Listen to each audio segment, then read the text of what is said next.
Hey all, and welcome back to Fuzzy Dirty Gaming and the second episode of Zero to Hero. This is a packed episode that takes us from early maps to Atlas completion, 2 Void Stones and a Shaper kill. There's lots of trials and tribulations along the way, which we'll cover in detail. First we want to go through the goals for the episode, how I plan to achieve them, and then we'll talk through the journey from where we left off in the last episode to where the character is now. So let's start with goals. I basically split them up into 3 sections. My early goals were to try and get a 5-link and just generally get better gear. That'd be through Mercs and Faustus gambling. If I can then throw some essences at a bow, it would give me enough to get Uber Lab done. This would then allow me to farm for a good few hours and get my white and yellow map completion done, and then I'll need a new set of goals because my build will probably be hitting the ceiling for where it is. So the second set of goals were get Uber Lab done, transition to crit from precise technique, because the more you go with precise technique, the harder it becomes to get your accuracy above your life without making lots of sacrifices. I need a higher level Merc. I'm running around with a Merc at level 67. I'm definitely going to need a better one. I want to target a couple of uniques. First one is the Taming Ring. The reason I want to target this is I've already had Beric's Respite drop, and the vendor recipe for this ring is the 3 Respite rings. The other 2 are super common, so this will definitely happen sooner rather than later. And I'd also like a Perseverance belt because that synergizes really well with Champion. It's not a particularly rare belt. I may get one drop. If not, I can farm things like Harbingers to get Ancient Orbs, or even Faustus Gambling has got a chance to get me the belt. I'm not going to do anything with King's March because at the moment all my gold is going to go on getting better gear. Once those goals are out of the way, that should be enough to push to red maps and get maybe most of the Atlas clear, and then we're going to try and set a third set of goals. And the last set of goals would be get 6-link. I need a Merc with Grace and Haste once I get the Perseverance belt, because then I can actually get a really good combination of auras going that are going to make me do some damage and be really, really tanky. I'm definitely going to need a new bow, and this will just be essence crafting. Don't need anything special, we just need something like 2 early damage rolls, crit chance, and then attack speed, and one of those mods can be crafted. I'm also going to start deconstructing uniques because I want to recombinate a bow. I've never used recombinators before. We only really need a 3-mod bow that we can then multi-mod, so we're going to aim to do that. It's probably going to take a few attempts at recombinating to do it because lots will be failures, so it might be something that goes across a couple of episodes. It takes a lot of currency as well, so I'll need to farm that up before we can really get started. We're going to add in Harbingers so that we can farm for these annulment orbs. We can also get some Ancient Orbs to try and Ancient Orb our belt, target Perseverance, and it gives other great currencies like Chaos Orbs, Horizon Orbs, and Alchemies, which are all really useful early on. I'm also going to farm Expedition, and that's just for currency and gear. I'm going to farm Legion, because I want to try and get a Timeless Jewel, which I'll be doing in 3- and 4-way encounters, and you'll drop a lot of 6-link Incubators. They take quite a few kills to drop, and obviously it's random what type of 6-link you get, but this is a good backup plan if I don't have it linked to myself or have one drop naturally. I also will need to get a better Quiver. Quiver is a massive, massive damage source for bows. I can get crit chance, crit multi, flat damage, damage of bows. There's an absolute ton of great mods. So I'll be using some of my gold with Faustus to try and get a decent Quiver. If I can get all that in place, T16 maps should be really comfortable. I'll have pretty good defenses for that stage of the game, and the damage shouldn't feel like it's laborious. I've linked my 3 Atlas trees in the video description. But let's go through them quickly now, just so you can see what I was aiming for and why, and what tree I picked at what specific point. There's also a path of building in the video description, which is the same POB from the video before, but I've added in my crit transition swap and also where I am at the moment, so you can sort of see the progress. So we'll go through the Atlas trees in order. So this is the tree that I started with. The only difference is I took the first 2 Jin nodes because they're really good for XP. I didn't get anything good out of it. I ran 1 safe house, got a decent all flame for trade. Don't know how good it is in SSF, but it's just really, really good for XP. Then once I break into sort of red maps, I'll drop these because it can make them a bit harder. Same with Harbingers. I added Harbingers in just to try and get some currency going in yellow maps. Then once I got to mid-tier red maps, I dropped them. My staple for my Atlas tree is always all the Kirak nodes, even all the ones down here, especially in SSF, because you're going to want to re-roll these to try and get some of the more rare unique maps. And then it's just map drops, and then whatever you like to add, I added in Shrines and Exarch. The Expedition and Legion tree was next. I started this at around 70 points. You can start at 50, but I couldn't get many of the Legion nodes, and I didn't want to waste maps. So once I could get the majority of the Legion nodes and all the Expedition nodes that I wanted, then I made this tree. Expedition's brilliant for currency. I rod crafted a helmet, which we'll go through when I go over the gear. And then Legion just gives you a bit of everything. The key focus for me was Geomancer Incubators, which can give you a 6 link, and then their Timeless Emblems, because I want either a Brutal Restraint or a Lethal Pride duel. Brutal Restraint gives really, really good buffs to bow builds. Lethal Pride has some decent all-round stats, but it also gives a ton of strength, which is lacking in the build. And then finally, once you hit 100, you unlock your last tree. And for this, I went Harvest and Harbingers. Harbingers because they just give me a lot of currency of the stuff I need. So Ancient Orbs, I can try and get some uniques. I need annulments for when I want to craft my endgame bow. And just general currency like Chaos Orbs, even Horizon Orbs, really, really important early on. And Harvest, so I'm going to need Harvest, not only for crafting, but for swapping things over, whether it's essences or Uber Elder fragments. Gone are the days where you do 5 to 6 shapers and then you get the same fragment every single time. You can now swap them in Harvest. And then finally, I just added some quantum rarity. And then I took strong boxes just for something nice and easy. And we've got essences, which I have on pretty much every tree. Although it looks like I do need another point. So we're going to have to nick a point here. Just because they're a nice, easy thing to do when you build geared. And I am going to need a ton of essences throughout the playthrough. So they're the trees that I went for. You don't necessarily want to go for the same trees. I've just focused around what I wanted to farm. So now we've gone through all of that. I'm going to go through all of the journey, explaining what I did as I went along. I'll make it as quick as I can, and then we'll just go over the character at the end of the video. So let's go through the progress from start to finish. The 4-link build was ample good enough for white map completion, and went into early yellow maps fairly smoothly, and completed the first Maven encounter on a 4-link. At this stage, precise technique was already starting to give me a bit of a headache. As I added more and more life to my build, it became more difficult to get my accuracy above my life, and I ended up taking a lot of extra nodes on the tree to make sure my accuracy was high enough. I also had to run a really high level precision. Early on, I found a decent quiver from a merc, along with a Piscator's wand, which is the perfect weapon for a kineticist merc. I also gambled belts with Faustus, really aiming for perseverance, and got a Calm's binding, which is another great merc item that gives a ton of survivability. It wasn't all smooth sailing. I got trounced by the enraged bog boss after I disturbed all of its nests.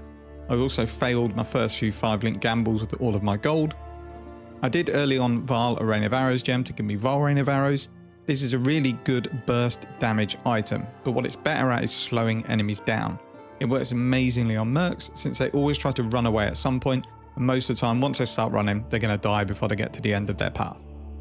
I also got a really good ring from a merc that was a big upgrade on my campaign ring. I did eventually find a kineticist, which I used until I got a pretty big bow merc later on. Now, just as I was gearing up to Ancient Orbs and Belts, the heaven shone on me and it dropped me a Perseverance. I also found the remaining 2 Beric's rings that I needed so that I can then trade them all in for a Taming Ring. This again is a big damage increase because I'm putting all 3 elemental ailments on enemies. I did eventually win the 5-link gamble, and that gave me a nice damage boost. At this stage, I started putting Blight on every map, just in the map device, a few times until I dropped a couple of blighted maps, because I wanted to get some common oils to anoint high voltage ready for my quick swap. High voltage gives you 100% increased critical strike chance against shocked enemies. I did, however, have a problem. My gear was ready to go, but I had no regrets, so I had to delay the switch until I farmed around 20 to 30 Orbs of Regret. By this point, it was way too expensive to respec with gold. Some Expedition and Tujen shopping gave me the currency I needed to finally respec. Now, crit wasn't much of a damage boost at this stage, but I was really at a limit to what I could do with the non-crit version, and I was absolutely on the borderline of not being able to keep my accuracy above my life. So as soon as I swapped to crit, I completed Uber Lab to complete my Ascendancy, and it was pretty comfortable. I was still running a pretty bad bow though, so damage did feel a little bit low. Once I'd completed Uber Lab, I then mopped up the Unending Hunger, and I was then ready to farm gear for Voidstone pushes. At this point, I definitely needed a bow, so I used all the essence scarabs I had to get some deafening and shrieking essences, and crafted a bow that ended up okay. Essentially, I was just using the elemental damage essences until I got a second damage roll of like T4 or T3 or higher, and either attack speed or crit. It's a fairly common craft, and then I just crafted attack speed, and I had a bow that I'm still running now. All this time I was also farming Legion and Expedition. I did a ton of 3 and 4 ways in Legion to get a jewel, but didn't find any until at the very end of my playthrough. But I did get a lot of Geomancer Incubators, and they paid off as the second one I had dropped me an Armor and Evasion 6-link Triumphant Lamellar, which means I'm now 6-link gaming, which feels really, really good. I also had a couple of Divines drop from Incubators. So with the 6-link, it allows me to add in a crit damage gem. This is a huge damage boost because we don't get a ton of crit multi from the tree, and other than my quiver, I didn't have any on my gear. I added in a Diamond Flask with a crit suffix, and with the Anoint that gives me crit chance, I'm now crit capped when mapping, which feels really, really good. The last piece of my build fell into place when I found a bow merc with a really, really big fizz damage bow, but more importantly, grace and haste. This allowed me to run Determination, Flesh and Stone and Arctic Armor. This combined with Fortify and all the buffs and auras from my merc gives me really, really good survivability. Because Rain of Arrows hit loads of times, I get really, really big leech and instant leech as well. It just feels really good and I can tank a lot of stuff that a lot of builds maybe wouldn't be able to do at this stage of the game. It wasn't all smooth sailing though. I got clapped by a couple of mercs. The Static Strike Mercenary seems way overtuned and has made me want to find one when I'm stronger and see if he does the same damage to enemies. It was pretty nuts. I did manage to find a Putrid Cloister unique map, which is really important because that gives you the multi-mod metacraft, and I need this to finish my endgame bow. I finally got a Brutal Restraint to drop in my last few maps that I did before recording this video. It took a lot longer than usual. I'll normally find one in 3 to 4 4-ways, maybe I'm really lucky, but taking 10 or 11 seemed like quite a long time. The Brutal Restraint was pretty bad though. It was mostly minion nodes and poison nodes, so I had to use a few divines to get better mods. I did get one that was pretty decent, and it's allowed me to still keep 2 divines back for my multi-mod craft later on. I then took on Eater and Exarch. They were really, really comfortable. I did die on every ball phase because my merc kept PKing me, and my only movement skill is Blink Arrow, so it wasn't very easy avoiding the ball phases. Outside of that though, survivability felt really, really good. I was able to tank lots of stuff in red maps. It did feel really good just to be able to stand there and trade with the boss, which is important for this build because the single target isn't amazing. As a finale to the episode, I took down Shaper, which again was very, very easy. I did die right at the end when I tried to tank his balls whilst also standing in degen. One more hit and I would have had him, but since you don't lose XP in boss fights, it didn't really matter. I have started the process of recombinating a bow, but in SSF it's quite difficult.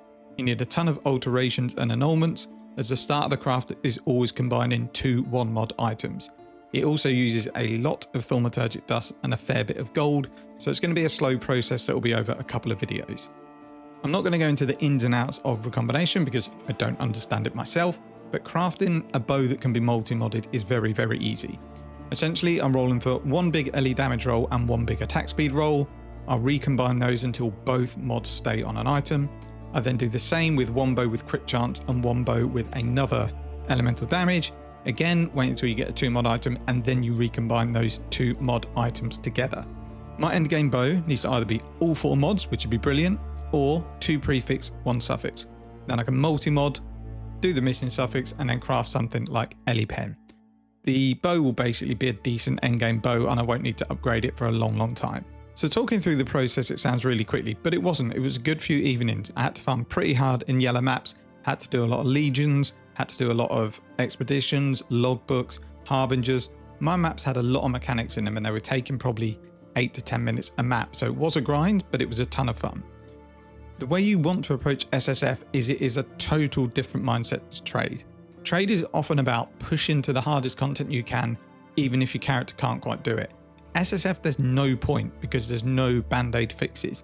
So my mindset for SSF is it's all about the character. It doesn't matter what content I'm farming if I'm getting the stuff I need to upgrade my build. So whether that be in white maps, yellow maps, or red maps, really doesn't make a difference as long as you're progressing your character, because that is all what SSF is about. It has, however, been really enjoyable. I do think this build in trade is very mid, but for an SSF build, I think it works really well as you don't need any complex gear. The few uniques you might want are either common or they can be target farmed. So that is the journey so far in chapter 2.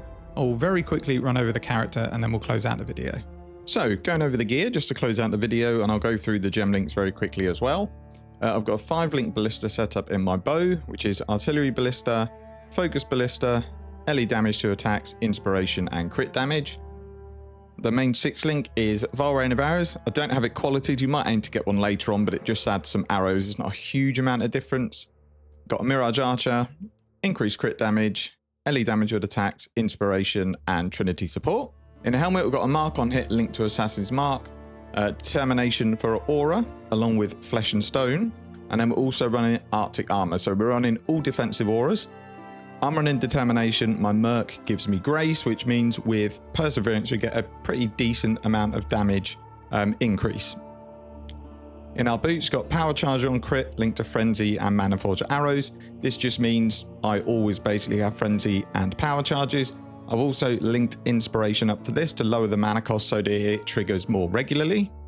In the gloves, my movement skill is currently blink arrow. It probably should be flame dash. I'll get that changed. We've got corrupting fever linked to life tap and second wind. That's so that I can proc adrenaline. So essentially, corrupting fever takes 2,388 life, which is over half my life. So when I click the corrupting fever button, I get adrenaline for 20 seconds. This is something that I need to reapply when it falls off. And then flesh and stone, we're always saying in sand stance just to get better damage mitigation. In terms of the gear, I've got a helmet that I rod crafted, which is really nice. It's got suppression, T1 life, fire and cold resistance really big. And then we've got reduced mana cost of attacks and mana reservation efficiency as the implicits. The body armor could definitely be better, but it has got fizz damage reduction on it and pretty decent life. This is a 6 link that dropped. I would obviously want a better base, but that's something we'll work on later on. And then at the moment, I've just got the implicits as fizz damage taken as lightning, and then maximum resistances. Ideally, we probably want to get determination effect because that will increase my damage and my defenses, but I don't have much of the currency lying around at the moment. The bow is not great. It's just some LE damage rolls, not particularly great. T4, T6, and then essence mod, but it did roll crit strike chance, and then we crafted attack speed. So this will do me until I can finish my bow. The amulet, not brilliant, but it gives me the attributes I need. It doesn't have any life on it, and it's got mediocre crit. This could definitely be improved. The quiver's actually really good.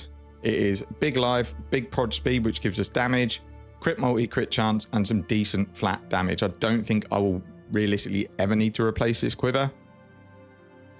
I had this ring drop from a merc. It's pretty decent. It's got big life, lots of resistances. It's on a chaos resistance base, and I've just crafted some cold damage to attacks. We have Taming as our second ring. I will try and get more catalyst to increase the elemental damage, but this is a big boost to our damage. The gloves are pretty terrible, but I need strength on them to be able to use Corrupting Fever.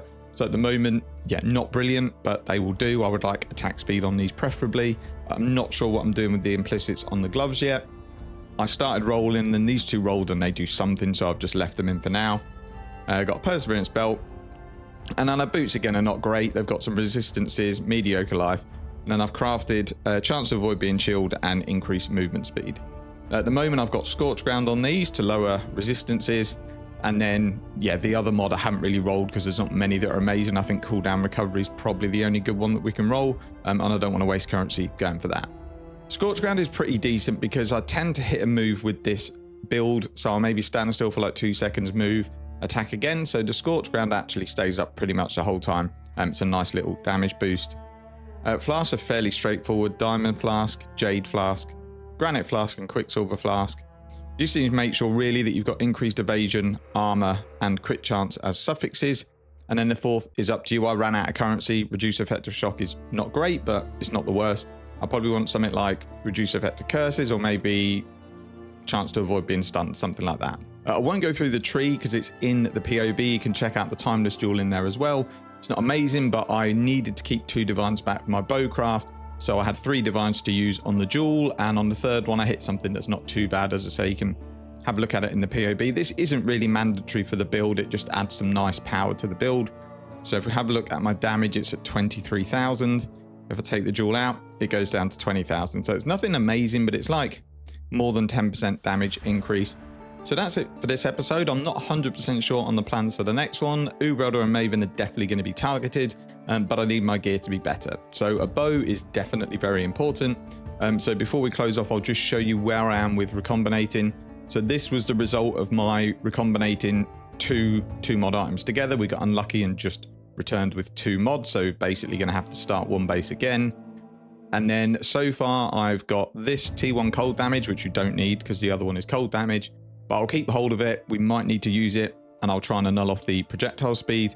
And then these are all just bows that are ready to be alterationed, which I'm out of currency at the moment. So I do need to do a lot of farming to try and get the currency to create another 2-mod bow, and then we'll have another go at recombinating. The ideal scenario for a recombinator would obviously be all 4 mods. If it doesn't get all 4, I want 2 prefixes and 1 suffix. So we'd want something like cold damage, lightning damage, and then either attack speed or crit. Then it's multi-mod, craft the crit or attack speed that's missing, and then do elemental penetration. That will give us a decent bow that won't need replacing for a very, very long time. Thank you very much for watching. I know it was a bit of a long video, but I wanted to cover everything off in detail. Take care and see you in the next one.